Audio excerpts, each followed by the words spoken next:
رات کو بار بار آنکھ کیوں کھلتی ہے؟ حضور صلی اللہ علیہ وسلم کی خوشخبری سن لیں۔ اکثر لوگوں کی شکایت ہوتی ہے ہماری نیند اچھی نہیں ہے اور رات میں کئی مرتبہ ہماری آنکھ کھل جاتی ہے، اور اس بسم اللہ الرحمن الرحیم زندگی میں نیند کی اہمیت سے انکار ممکن نہیں، جس کی کمی بیمار کر سکتی ہے۔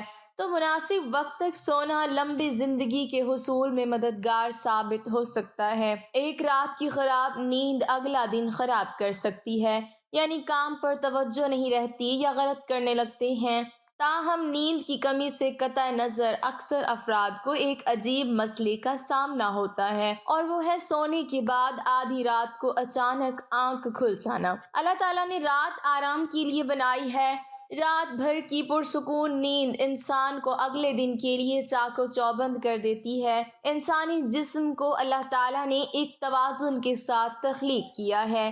اس توازن میں کسی قسم کا بگاڑ اس کے اندر کسی بگاڑ کی نشاندہی کرتی ہے۔ چینی ماہرین کی تحقیق کے مطابق اگر انسان کی آنکھ رات کے کسی ایک خاص حصے میں ہر روز کھلے تو اس کا واضح مطلب کسی خاص عضو کی خرابی ہو سکتی ہے۔ ناظرین، لیکن اس کے علاوہ بھی بہت سی وجوہات ہو سکتی ہیں کہ رات کو آنکھ کیوں کھل جاتی ہے، کیونکہ اکثر لوگوں کی شکایت ہوتی ہے ہماری نیند اچھی نہیں ہے اور رات میں کئی مرتبہ ہماری آنکھ کھل جاتی ہے، اور اس وجہ سے نیند خراب ہوتی ہے۔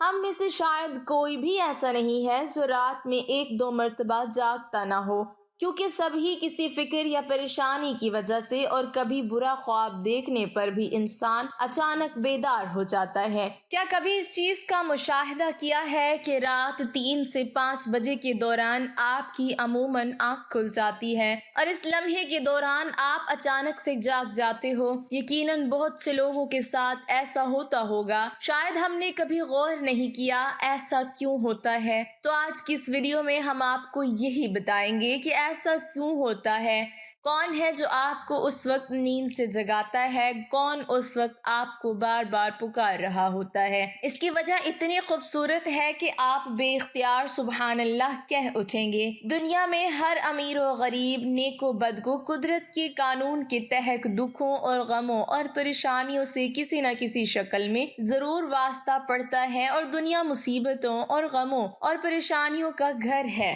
بعض لوگ اولاد کی نافرمانی کی وجہ سے پریشان ہیں، کچھ لوگ مال و اسباب کے ختم ہو جانے پر غم میں ڈوبے رہتے ہیں، یعنی انسان کسی نہ کسی فکری یا پریشانی کی وجہ سے نیند کی کمی کا شکار ہوتا ہے، اور ان ذہنی پریشانیوں کی وجہ سے رات کو بار بار آنکھ کھلتی رہتی ہے۔ تو چلیں نبی کریم صلی اللہ علیہ وسلم کی احادیث مبارکہ کی روشنی میں آپ کو بتاتے ہیں کہ ایسا کیوں ہوتا ہے، اور پھر جدید سائنس کی روشنی میں بھی بتائیں گے کہ اگر دوبارہ آپ کے ساتھ ایسا ہو تو اس وقت آپ کو ایسا کیا کرنا چاہیے جس سے آپ کو زندگی کی ہر خوشی مل جائے۔ اگر آپ رات کو اچانک نیند سے بیدار ہو جاتے ہیں، آپ کسی مرض میں مبتلا نہیں بلکہ خوش نصیب انسان ہے، کیونکہ اس لمحے کے دوران آپ کا رب آپ کو یاد کرتا ہے۔ یہ رحمت کے فرشتے ہوتے ہیں جو آپ کو بار بار نیند سے اٹھاتے ہیں۔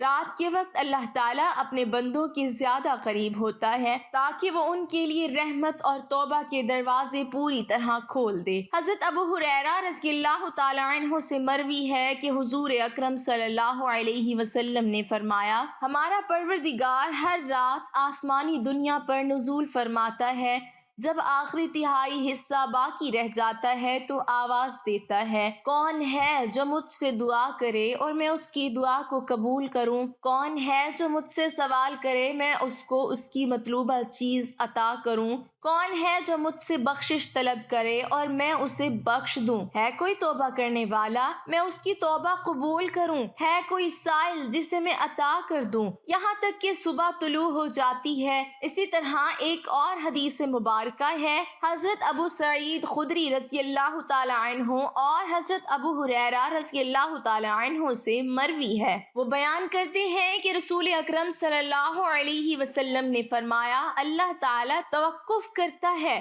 حتیٰ کہ 1/3 رات گزر جاتی ہے تو آسمانی دنیا پر نزول فرماتا ہے اور آواز دیتا ہے کہ ہے کوئی مغفرت کا طلبگار، میں اس کی مغفرت کروں، ہے کوئی توبہ کرنے والا، میں اس کی توبہ قبول کروں، اور ہے کوئی سائل، میں اسے عطا کروں، ہے کوئی دعا کرنے والا، میں اس کی دعا قبول کروں، حتیٰ کہ فجر طلوع ہو جاتی ہے۔ ناظرین، ان احادیث کا مقصد یہ ہے کہ آپ کو اس قیمتی وقت کی اہمیت بتاتے چلیں کہ یہ وقت کتنی اہمیت کا حامل ہے۔ جب ہمارا مالک خود ہی آواز دیتا ہے مانگ لو مجھ سے جو ابھی اس وقت مجھ سے مانگنا ہے، اگر آپ کی آنکھ رات کو کھل جاتی ہے تو فوراً اٹھ جائیں اور اپنے رب سے اپنے لیے مانگ لیں۔ سیدنا عبادہ بن صامت رضی اللہ تعالیٰ عنہ سے روایت ہے کہ انہوں نے نبی اکرم صلی اللہ علیہ وسلم کو فرماتے ہوئے سنا، جو شخص رات کو اٹھے اور دعا کرے یا اللہ مجھ کو بخش دے،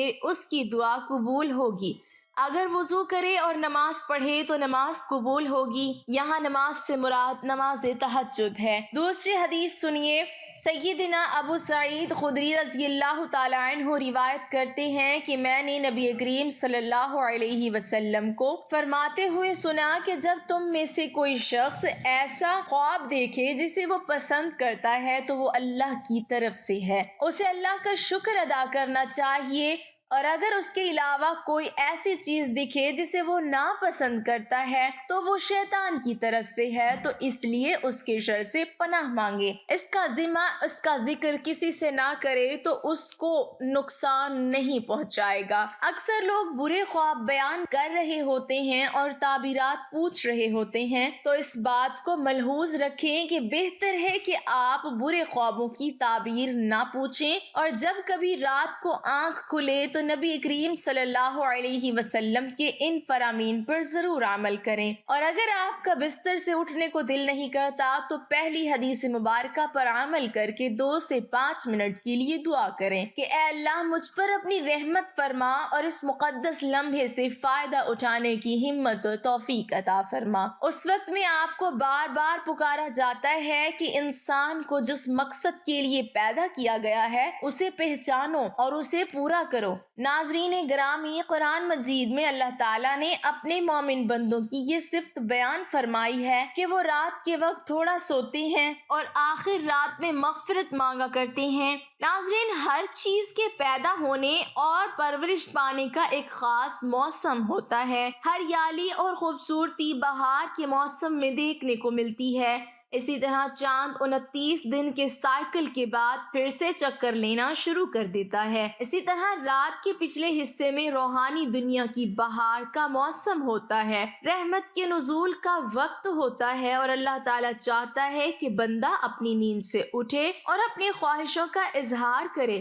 اس وقت رب کائنات تمام خزانے بانٹنے کے لیے بےتاب ہوتا ہے۔ اس کے علاوہ جدید سائنس بھی کہتی ہے کہ نماز ایک بہترین ورزش ہے، اس کے ہر رکن کے الگ الگ فوائد ہیں۔ نماز سے جسم کی تمام بیماریاں ختم ہو جاتی ہیں، اس لیے نبی کریم صلی اللہ علیہ وسلم نے 1400 سال پہلے جو حکم دیا، آج اربوں روپے خرچ کر کے سائنس اس کو سچ ثابت کرنے لگی ہے، لیکن کچھ کاٹ کے الو اب بھی اسلام میں کیڑے نکالنے پر گامزن ہیں اور ہمیشہ ہی منہ کی کھاتے ہیں۔ ناظرین، اگر آپ کی اس وقت آنکھ کھلتی ہے تو ضرور اٹھیے، وضو کیجیے تاکہ آپ اچھی طرح جاگ جائیں اور پاک ہو جائیں، یا کچھ دیر کے لیے لمبے لمبے سانس لیں اور زور سے سانس کو باہر نکالیں تاکہ آپ کے جسم سے بیماریاں خارج ہوں، اور سجدہ کرتے وقت جب آپ نیچے کو جھکتے ہیں تو دماغ کو زیادہ خون ملتا ہے۔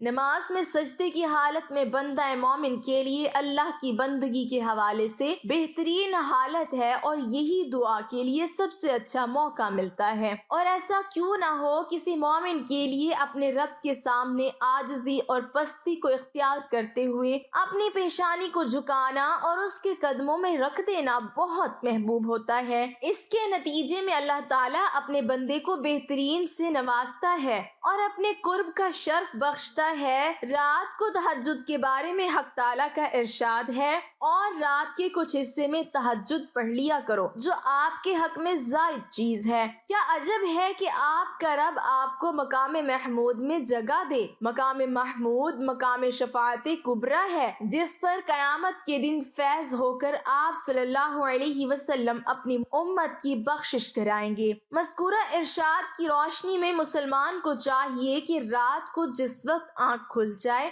وضو کر کے 2 رکعت، 4 رکعت، 6 رکعت یا 8 رکعت جس قدر طاقت اور فرصت ہو، دل کی رغبت ہو، پڑھ لیا کریں۔ تہجد کا ثواب مل جائے گا۔ اللہ تعالیٰ نے انسان کو اس دنیا میں صرف اور صرف اپنی عبادت، اپنی معرفت اور اپنی پہچان کروانے کے لیے بھیجا ہے تاکہ وہ اللہ تعالیٰ کی عبادت اور اس کی بندگی کر کے اس کی ذات کو پہچان کر اور اس کی معرفت حاصل کر کے اس دنیا میں اللہ تعالیٰ کو راضی کر لے اور پھر آخرت کی ہمیشہ ہمیشہ کی زندگی عیش و عشرت اور راحت و آرام میں بسر کرے۔ یہی وجہ ہے کہ حضرات انبیاء علیہم الصلاۃ والسلام، صحابہ کرام نے اپنے تمام شعبہ زندگی، غمی و خوشی، تنگ دستی و فراوانی کے ہر وقت، ہر لمحے اس عظیم مقصد کو یاد رکھا اور وہ اس میں کامیاب بھی رہے۔ وہ دنیاوی کاروبار، زراعت و تجارت، صنعت و حرفت وغیرہ بھی کرتے تھے، لیکن ان کے دل ہمیشہ اللہ تعالیٰ کی محبت و الفت میں مست و سرشار رہتے اور کسی وقت بھی اس کی یاد سے غافل نہیں رہتے تھے۔ ایسے ہی لوگوں کے بارے میں اللہ تعالیٰ نے قرآن مجید میں فرمایا ہے، یہ وہ لوگ ہیں کہ جنہیں کوئی تجارت یا کوئی خرید و فروخت نہ اللہ کی یاد سے غافل کرتی ہے، نہ نماز قائم کرنے اور نہ زکوٰۃ دینے سے۔ یہی وہ لوگ ہیں جو رات جیسے پرسکون وقت میں بھی راحت و آرام کے بجائے اپنے محبوب حقیقی کے سامنے عبادت و بندگی کے لیے دست بستہ کھڑے ہوتے ہیں اور نماز میں اس کے سامنے راز و نیاز میں مشغول ہو جاتے ہیں۔ اللہ تعالیٰ نے انہی لوگوں کا قرآن مجید میں مختلف انداز میں ذکر فرمایا ہے۔ چنانچہ ایک جگہ ارشاد فرمایا ہے، ان کے پہلو رات کے وقت اپنے بستروں سے جدا رہتے ہیں، وہ اپنے رب کو ڈر اور امید کے ملے جلے جذبات کے ساتھ پکار رہے ہوتے ہیں اور ہم نے ان کو جو رزق دیا ہے وہ اس میں سے نیکی کے کاموں میں خرچ کرتے ہیں۔ چنانچہ کسی متنفس کو کچھ پتہ نہیں کہ ایسے لوگوں کے لیے آنکھوں کی ٹھنڈک کا کیا سامان ان کے اعمال کے بدلے میں چھپا کر رکھا گیا ہے۔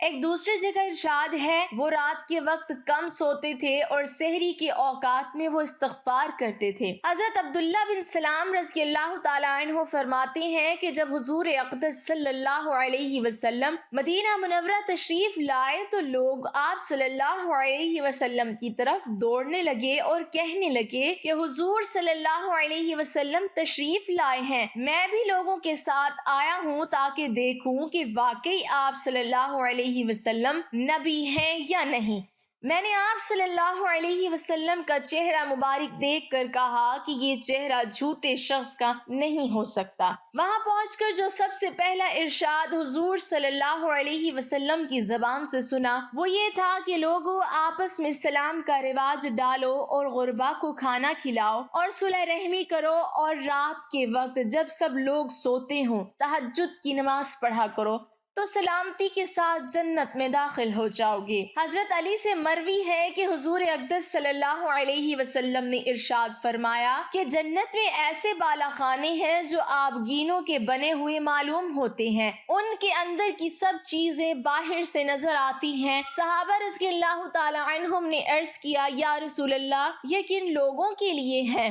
حضور صلی اللہ علیہ وسلم نے فرمایا، جو اچھی طرح سے بات کریں اور غربا کو کھانا کھلائیں اور ہمیشہ روزے رکھیں اور ایسے وقت میں رات کو تہجد پڑھیں جبکہ لوگ سو رہے ہوں۔ حضرت بلال حبشی رضی اللہ تعالی عنہ سے روایت ہے کہ رسول اللہ صلی اللہ علیہ وسلم نے ارشاد فرمایا کہ تم رات کے جاگنے کو لازم پکڑو کیونکہ یہ تم سے پہلے صالحین اور نیک لوگوں کا طریقہ ہے اور رات کا قیام اللہ تعالیٰ کی طرف تقرب کا ذریعہ ہے اور گناہوں کے لیے کفارہ ہے اور گناہوں سے روکنے اور حسد سے دور کرنے والی چیز ہے۔ اللہ تعالیٰ عمل کی توفیق عطا فرمائے، آمین ثم آمین۔ ناظرین کمنٹ باکس میں اللہ تعالیٰ کے 99 ناموں میں سے ایک نام ضرور ٹائپ کریں۔